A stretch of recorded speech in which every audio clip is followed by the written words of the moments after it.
एक ऋषि को उनकी पत्नी ने दिन में बहुत प्रेरित किया।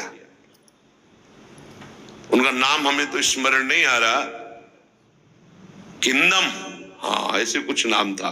तब उन्होंने कहा दिन में पुरुष रूप में तो हम आपके साथ मैथुन कर नहीं सकते, आप बहुत प्रेरणा करती, इसलिए पशु बनना पड़ेगा।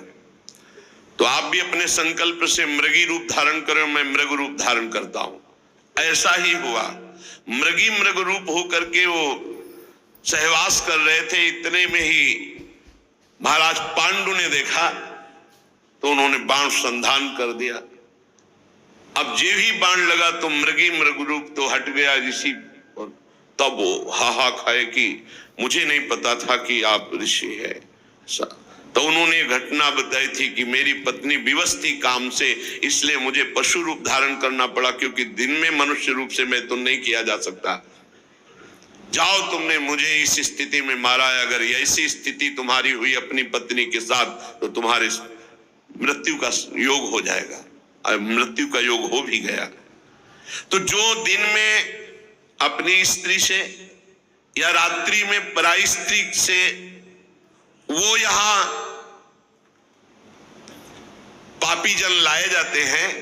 बहुत गहरा कुंड है जो खोपड़ी के बल उसमें छोड़े जाते हैं, लोहे के बड़े बड़े नीचे कांटे लगे हुए, पूरा बिंद जाते हैं, फिर निकाले गए, फिर फेंके। अरे भाई होश में, जैसी हरिवंश नरक गति दुर्भरी हम द्वारे कटियत नक्षी के।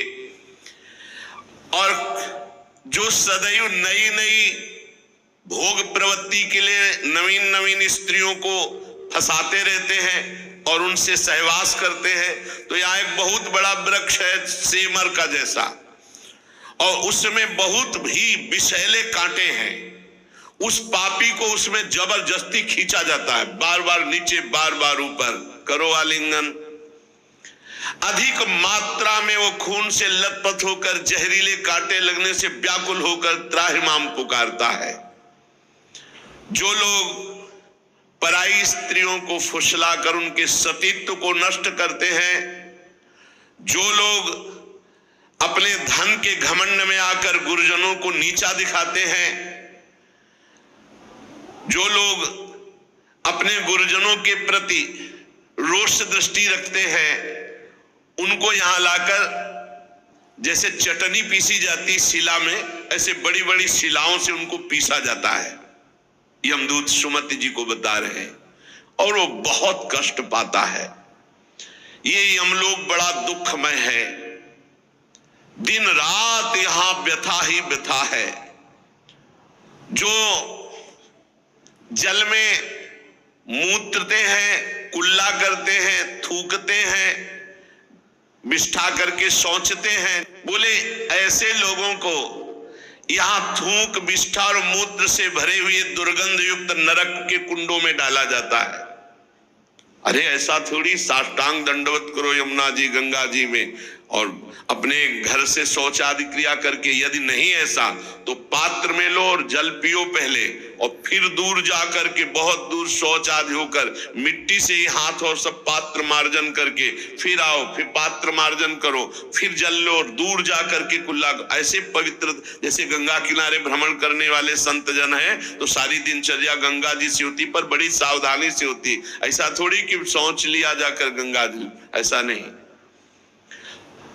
जो इस लोक में दूसरे का मांस खाते हैं, बहुत सावधानी से